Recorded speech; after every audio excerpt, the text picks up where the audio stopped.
Assalamualaikum warahmatullahi wabarakatuh. Apa khabar semua? Kaifa halukum? Ya tulab, arju antum fil khair.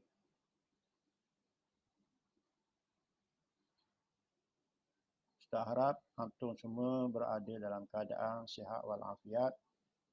Alhamdulillah, hari ini kita bersua lagi dengan madah tafsir surah yang baru insya-Allah. Kita harap antum dapat memberi tumpuan yang sepenuhnya madah tafsir kali ini. Kerana kita dah berada di minggu yang ke-36. Hari ini kita lihat Ad-Darsus Sabi'. Pelajaran yang ke-7. Iaitu Suratul Duha. Tafsir Suratul Duha.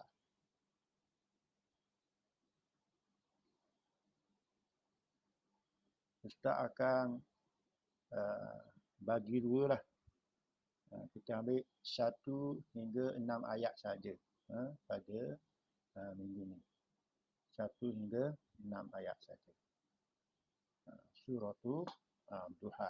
Daripada Wadduha sehingga Alam yajidka yatiman fa'awa. Jadi Suratul Duha Makkiyah. Suratul Duha Makkiyah. Wa ayatuha ihda asyarata. Surah Duha ni diturunkan di Mekah. Namakan Makkiyah.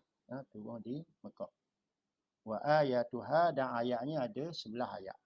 Ada 11 ayat. Jadi minggu ni kita akan belajar, akan dengar, akan hafaz hanya 6 ayat sahaja. Daripada ayat 1 sehingga ayat yang ke-6. Surah Ad-Duha. Jadi surah ini diturunkan di Mekah, mengandungi 11 ayat. Kenapa dinamakan Ad-Duha? Ad-Duha maksud dia waktu duha. Waktu duha. Waktu pagi sekadar naik matahari sekadar segala panggil. Itu nama waktu duha. Kerana pada dalam surah ini Allah Ta'ala bersumpah dengan waktu duha. Wadduha tu. Demi waktu duha. Dan juga dengan waktu malam. Untuk menegaskan bahawa ia tidak meninggalkan Nabi Muhammad sallallahu alaihi wasallam dan tidak membencinya sebagaimana yang dituduh oleh kaum musyrikin. Sebelum turun surah ini, wahyu terhenti sekejap, seketika. Ketika inilah menyebabkan junjungan kita Nabi Muhammad sallallahu alaihi wasallam rasa berduka cita. Dan kaum musyrikin mengambil peluang menentang baginda, mengambil kesempatan dengan peristiwa itu untuk menuduh bahawa Tuhan ataupun Allah, Tuhan Muhammad telah meninggalkannya dan membenci.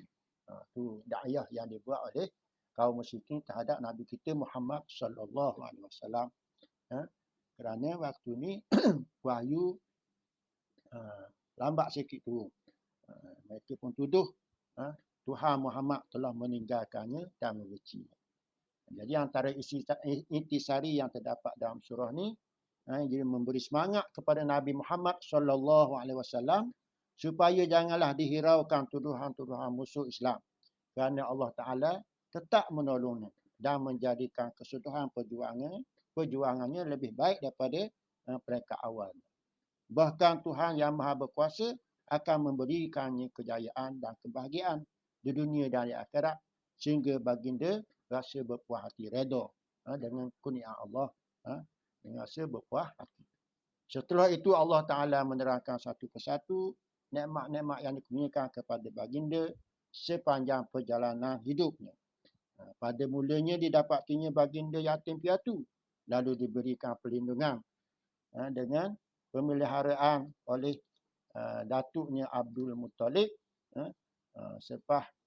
dan selepas itu diberi pemeliharaan pula oleh Abu Talib, bapa saudara Nabi.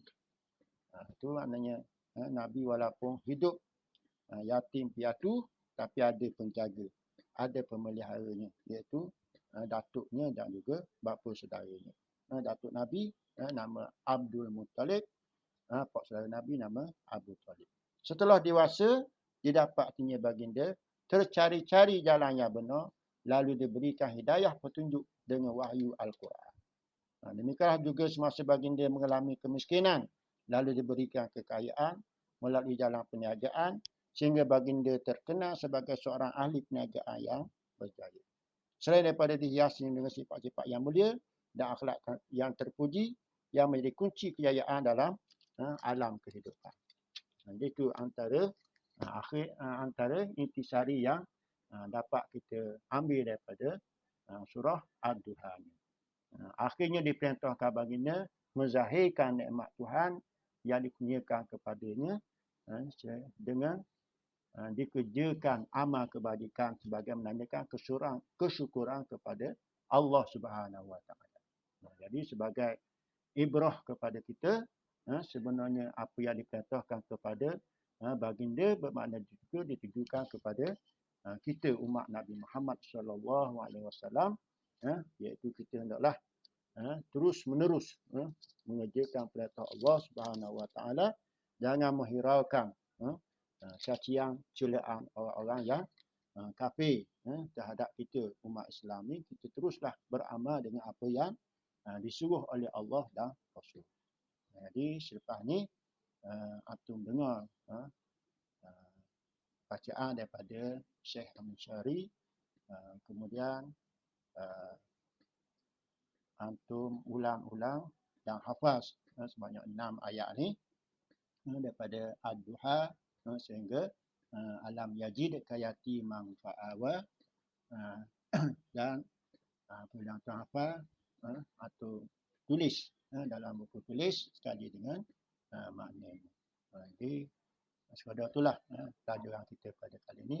Mudah-mudahan kita diberi kekuatan oleh Allah Subhanahu Wa Taala dan dapat meneruskan pembelajaran kita untuk yang akan datang. Wallahu a'lam. Assalamualaikum warahmatullahi wabarakatuh.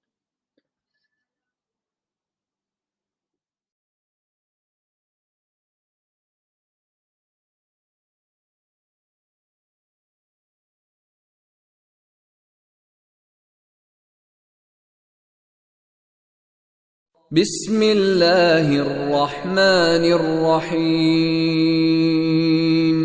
والضحى والليل إذا سجى ما ودعك ربك وما قلى وللآخرة خير لك من الأولى ولسوف يعطيك ربك فترضى ألم يجدك يتيما فآوى